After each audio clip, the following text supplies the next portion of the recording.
नमस्कार, जय हिंद स्टडी भारत में आपका हार्दिक स्वागत है। तो आज हम करेंगे रिसर्च एप्टीट्यूड में हाइपोथेसिस के बारे में। तो देखिए, इससे पहले जो हम पूरा डिटेल में कवर चुके हैं पेपर वन को, लेकिन अब हम आपकी शॉर्ट में रिवीजन करवा रहे हैं पेपर वन की। तकरीबन 50 पेज के अंदर आपका पेपर वन पूरा कंप्लीट हो जाएगा। 700 पेजेस के नोट्स आपके 50 पेज में कवर करेंगे। तो आपको बिल्कुल ध्यान से देखना है, जो जो इंपॉर्टेंट चीज़ें एग्जाम में आती हैं हम वो सारी कवर कर लेंगे। तो वीडियो को ध्यान से देखते रहिए। इससे पहले अगर आपने कोई भी वीडियो नहीं देखी है, मिस कर दी है, तो आप हमारा व्हाट्सएप चैनल फॉलो कर लीजिए। लिंक आपको डिस्क्रिप्शन में मिल जाएगा। आपको वहाँ पे सारे वीडियोस उपलब्ध करवा दी जाएंगी, प्रोवाइड करवा दी जाएंगी। तो चलिए स्टार्ट करते हैं। हाइपोथेसिस। देखिए, हाइपोथेसिस का मतलब क्या होता है।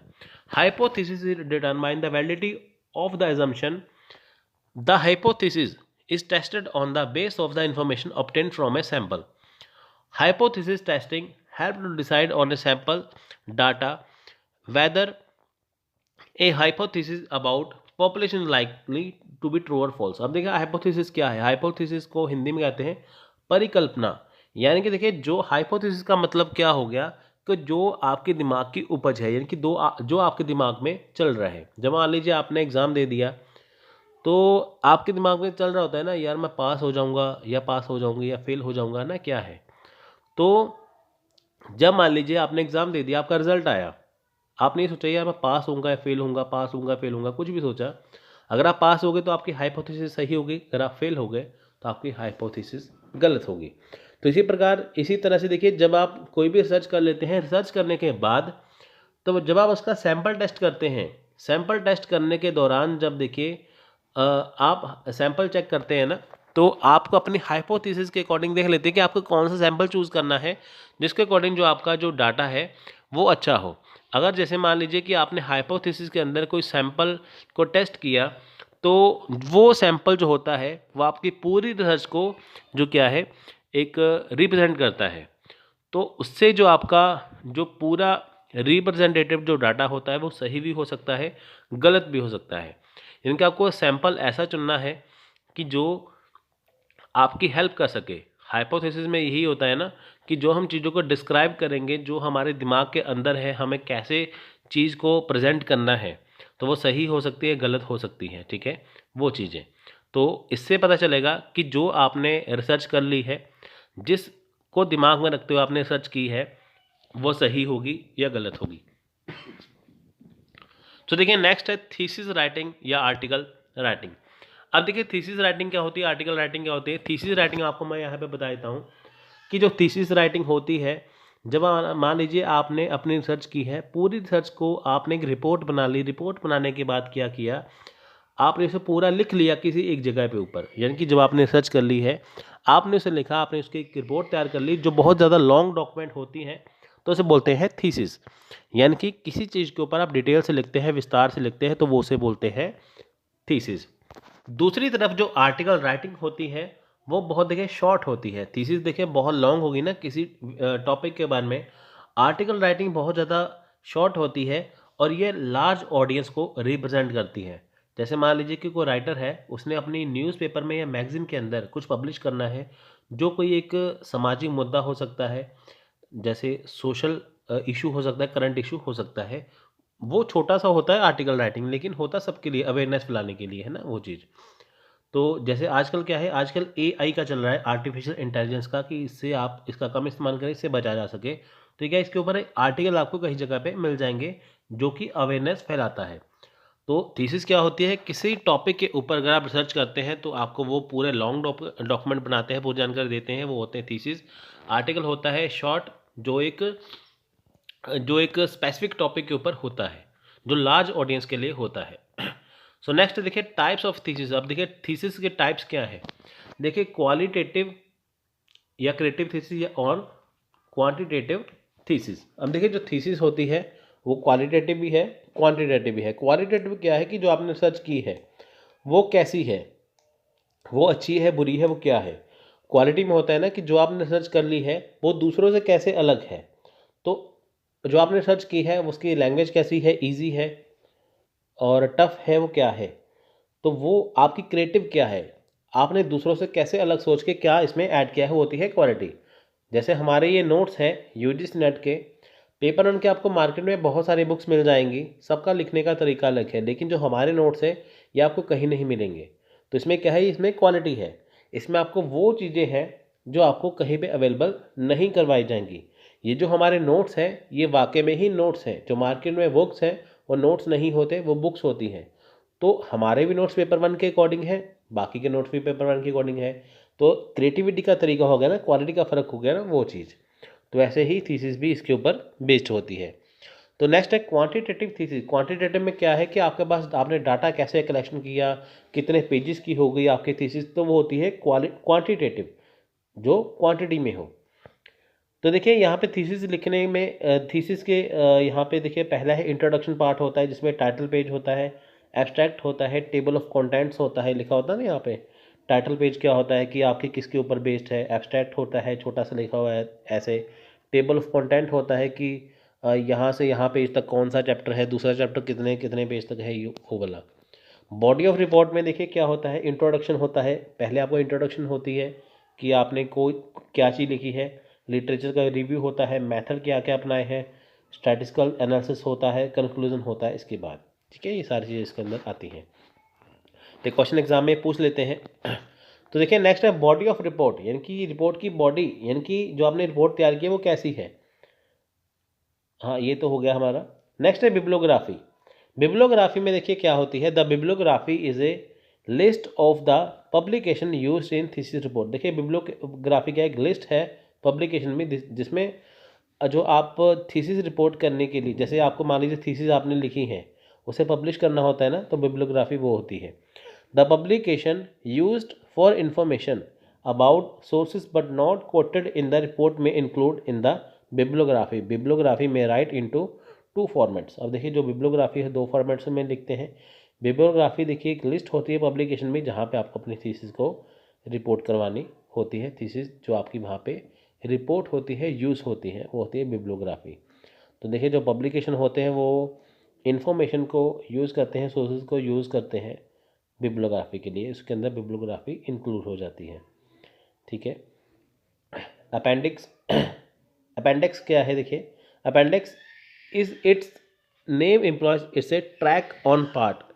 Appendix contents are working paper. ये क्या होती है, अपेंडिक्स क्या है, ये देखिए वर्किंग पेपर है, और ये समरी टेबल होती है, एडिशनल रेफरेंस इसके अंदर यहाँ पे होती है ना, रेफरेंस होते हैं। जैसे मान लीजिए कोई चीज़ हो गई, उसके अंदर अपेंडिक्स लिखा होता है, एंड में रेफर किया जाता है कि आप इस चीज़ को भी इसके अकॉर्डिंग पढ़ सकते हैं, ये भी इसके अकॉर्डिंग है और ये भी इसके अकॉर्डिंग है, अलग अलग राइटर के आप इसके अकॉर्डिंग से पढ़ सकते हैं।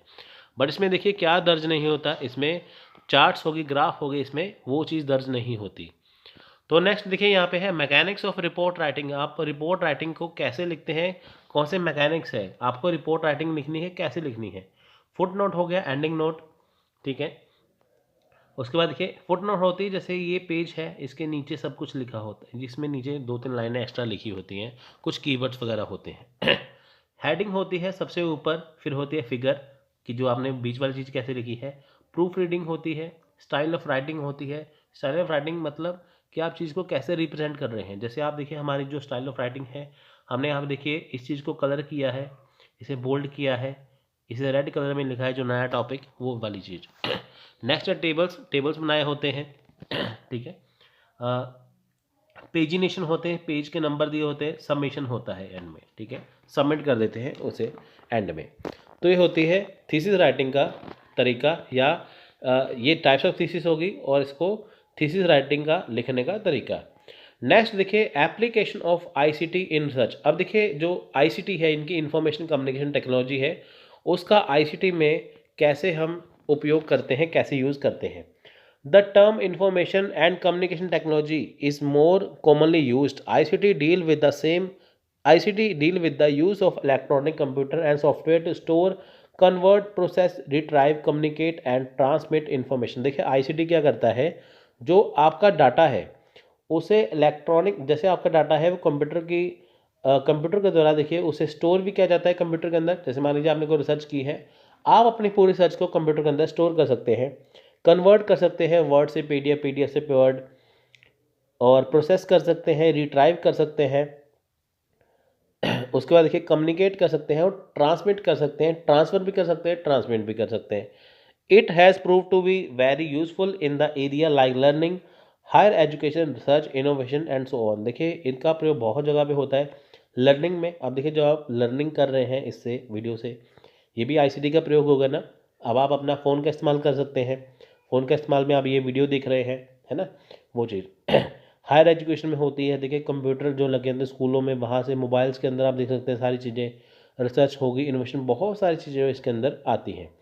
ICT can be use in research for the following. अब देखिए जो आईसीटी होती है वो रिसर्च में क्यों यूज़ होती है, कैसे यूज़ होती है। देखिए क्यों यूज़ होती है, कलेक्टिंग डाटा। देखिए जो आपको डाटा कलेक्ट करना है, आईसीटी आपकी सबकी हेल्प करता है।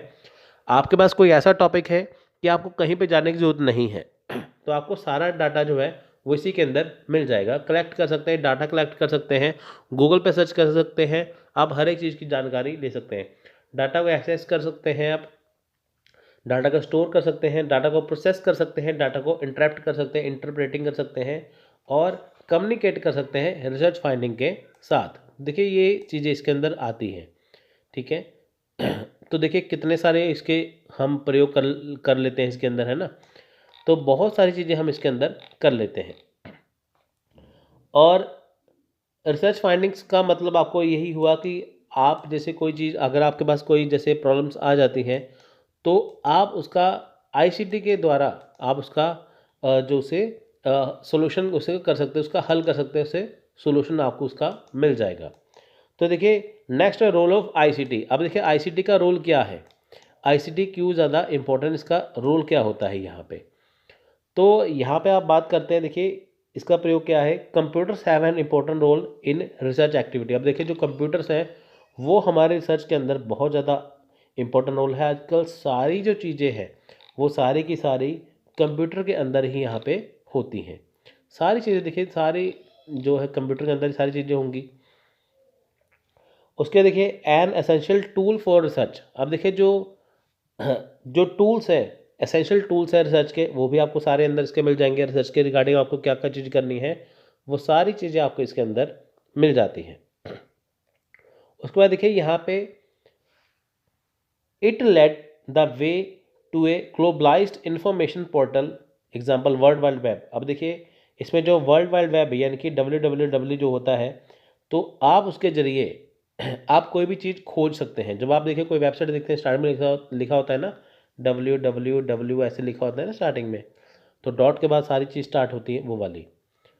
सो यहाँ पे देखिए वेरियस कंप्यूटर प्रोग्राम्स ईज्ड और our way into compiling research process. अब देखिए जो वेरियस कंप्यूटर प्रोग्राम है उससे जो हमारी रिसर्च है वो बहुत ज़्यादा आसान हो गई, उसका रिसर्च बहुत ज़्यादा आसान भी हो गया है, और बहुत ज़्यादा आप कह सकते हैं कि शॉर्ट भी हो चुका है, बहुत ज़्यादा इजी वे में हो चुका है। बहुत सारे रिसर्च प्रोग्राम ऐसे हैं जो आपके काम में आते हैं। जैसे मान लीजिए आपने डाटा कहीं से चुरा लिया, तो कंप्यूटर फटाफट पकड़ लेगा कि आपने डाटा कहाँ से चुराया है, कितना डाटा चुराया है, कहाँ से चुराया है। जैसे इंटरप्ट डाटा होता है ना, इंटरप्टेड डाटा मतलब क्या, जैसे टेबल ग्राफ्स वगैरह आप उसमें ऐड कर सकते हैं, विजुअल ऐड कर सकते हैं, वो चीज़ें। नेक्स्ट देखिए व्हाट इज सर्च इंजन। अब देखिए सर्च इंजन क्या है, जब हम चीज़ को सर्च करते हैं किसी चीज़ के ऊपर, गूगल के ऊपर सर्च किया, गूगल क्या है, सर्च इंजन हो गया। एंड इंटरनल टूल, ये इंटरनल टूल है कंप्यूटर के अंदर। लोकेट वेब पेज, जब आप कोई चीज़ सर्च करते हैं वो वेब पेज को लोकेट करता है। Sort them according to specific keywords. अब देखिए जो आपके जो स्पेसिफिक कीवर्ड है वो उसके अकॉर्डिंग से सॉर्ट करता है, वो आपको सबसे पहले वही चीज़ दिखाता है जो आपने सर्च की है। तो यहाँ पे आप देख सकते हैं नेक्स्ट है टाइप्स ऑफ सर्च इंजन कौन से हैं। बिंग है, आस्क है, गूगल है, याहू है, अल्टा विस्टा है, ये इसके सर्च इंजन है, ठीक है। तो ये सारे इसके सर्च इंजन के अंदर ये आते हैं। अब देखिए यहाँ पे मैं आपको एक और चीज़ बता दूँ, जो आपको मैं चीज़ बता रहा हूँ यहाँ पे, ये सारी आईसीटी के application of ICT in search के अंदर आती है, ठीक है। लेकिन बहुत सारी देखिए चीज़ें, आप कई चीज़ें देखेंगे, हमारे नोट्स देखेंगे, कोई देखेंगे, उसके अंदर जो एप्लीकेशन है वो स्टेप बाय स्टेप 3 स्टेप बताते हैं। प्री डाटा एनालिसिस हो गया, है ना, डाटा एनालिसिस हो गया, पोस्ट डाटा एनालिसिस हो गया। अगर आप वो भी करते हैं तब भी ठीक है, ये करते हैं तब भी ठीक है, लेकिन ये थोड़ा ज़्यादा था, डिटेल में है, एग्ज़ाम में इससे ही क्वेश्चन बनेगा, ठीक है। सो नेक्स्ट देखें यहाँ पे है आइडेंटिफाई द वेबसाइट। जो आप वेबसाइट को आइडेंटिफाई कैसे करते हैं, ठीक है। जो रिसर्च के अंदर जो आईसीटी है वो वेबसाइट को कैसे आइडेंटिफाई करता है। Whenever possible try to locate the home page. देखिए जब भी पॉसिबल हो जो होम पेज है सबसे पहले आपको वहाँ पे जाना है। जैसे आपने यूजीसी नेट को वेबसाइट को सर्च किया तो आप उसका होम पेज देखेंगे, आपको सारे ऑप्शन वहाँ पे दिख जाएंगे। We can open do these by eliminating some information from the end of URL. अब देखिए जो यूआरएल का एंड होता है आप उससे चीज़ों को सर्च कर सकते हैं। जैसे देखिए .gov हो गया, .com हो गया, .net हो गया, .edu हो गया, ये इसके यूआरएल है। ठीक है। सो नेक्स्ट देखिए यहाँ पे है आईसीटी रिसर्च टूल। आईसीटी के रिसर्च टूल देखिए कौन से होते हैं। ई पेपर हो गया, ई पेपर जैसे आईसीटी के रिसर्च टूल क्या होते हैं, जैसे ई पेपर हो गया, स्लाइड शेयर हो गया, यूट्यूब होगा, सोशल मीडिया हो गया, अमेजन किंडल हो गया। ये इसके रिसर्च टूल है। जब आपको कोई चीज़ सर्च करनी है तो आप ई पेपर पे करेंगे, ठीक है, तो ई पेपर पे करेंगे, स्लाइड शेयर पे करेंगे, यूट्यूब पे आप कोई चीज़ सर्च कर सकते हैं किसी टॉपिक के regarding, social media Facebook Twitter LinkedIn पे कर सकते हैं, और अमेजन किंडल पे देखिए आप ई बुक्स पढ़ सकते हैं, अनलिमिटेड बुक्स पढ़ सकते हैं। उस पर देखिए बेनिफिट फॉर टीचर, ये टीचर के लिए कैसे बेनिफिट है। ICT gives teacher access to a wide range of information, historical sources and media type. अब देखिए जो टीचर्स हैं ये उनको एक्सेस करवाता है, इंफॉर्मेशन हो गया, हिस्टोरिकल इवेंट्स हो गया। जैसे मान लीजिए सोशल टीचर को कोई चीज़ कोई टॉपिक बच्चों को पढ़ाना है तो वो टॉपिक को ब्रॉड करना चाहते हैं तो वो आईसीटी की हेल्प से, कंप्यूटर इंटरनेट की हेल्प से उसे ब्रॉड कर सकते हैं। Allow teacher to identify misconception in peoples. अब देखिए जो मिसकंसेप्शन है स्टूडेंट्स के अंदर, तो राइटिंग स्टाइल क्या है उनका तरीका क्या है, वो सारा कुछ इससे पता लगाया जा सकता है। रिजल्ट भी इससे जल्दी से चेक होता है। जैसे आपका जो रिजल्ट है यूजीसी नेट का वो भी जल्दी जल्दी आता है ना, तो वो आईसीटी की हेल्प से ही आता है, कंप्यूटर से चेक होके आता है। बेनिफिट फॉर पीपल्स हो गया, स्टूडेंट हो गया, लर्नर हो गया, वो एक ही बात है। अब देखिए ICT helps to elevate the constraints of writing. अब देखिए जो आपकी जो राइटिंग का जो स्टाइल है इससे आसानी से पता चल जाता है, आईसीटी इसकी हेल्प करता है। Allow peoples to concentrate on the specific topic और डिस्कशन। अब देखिए जो स्पेसिफिक टॉपिक है, डिस्कशन है, तो वो स्टूडेंट को यहाँ पे एंगेज करके रखता है, कॉन्सेंट्रेट करता है। Encourage reflection, analysis and understanding. अब देखिए इनकरेज किस में करेगा, एनालिसिस पे, अंडरस्टैंडिंग में, कि ताकि जो स्टूडेंट है अपने टॉपिक को अच्छे से समझ पाए। Using database frame hypothesis, question accepted theory and place events into wider context. अब देखिए जो आप डाटाबेस यूज़ करते हैं जिसमें हाइपोथेसिस है, जो आपके जो क्वेश्चन है आप जो करते हैं, है ना, उसके सारे आंसर आपको यहाँ पे मिल जाते हैं तरह तरह से। Effects of ICT on research. अब देखिए जो क्या इफेक्ट है रिसर्च के आईसीटी पे, यानी कि जो आईसीटी के जो रिसर्च के ऊपर आपके क्या इफेक्ट हो सकते हैं। अगर आप एक अच्छे रिसर्च करने जा रहे हैं, आईसीटी उसे कैसे इफेक्टिव करेगा, आईसीटी उसे कैसे प्रभावित करेगा। जैसे ICT application in pre data analysis, post data analysis और डाटा एनालिसिस। ठीक है, ये चीज़ें प्री डाटा, डाटा और पोस्ट डाटा। अब देखिए प्री डाटा में क्या होता है कि जैसे कोई चीज़ को सर्च किया जाता है, जैसे लिटरेचर को सर्च करना, कॉन्टेक्स्ट को सर्च करना, लिटरेचर को ट्रैक करना और डाटा को कलेक्ट करना। यानी कि जब हम रिसर्च करते हैं उससे पहले हम क्या क्या करते हैं, रिसर्च करने से पहले, यानी कि जब आपने डाटा को एनालाइज करने से पहले क्या किया, लिटरेचर को सर्च किया, कंटेंट को सर्च किया कि आपको किस पे रिसर्च करनी है, लिटरेचर को ट्रैक किया कि कितना करना है, कौन सा लिटरेचर है, ठीक है, साहित्य कौन सा है, कितना करना है, क्योंकि देखिए साहित्य तो बहुत है, लिटरेचर तो बहुत है, कितना आपको कहाँ से करना है, डाटा को कलेक्ट करना है, ठीक है, वो सारी चीज़ें। उसके बाद देखिए डाटा एनालिसिस आ गया दूसरे स्टेप पे।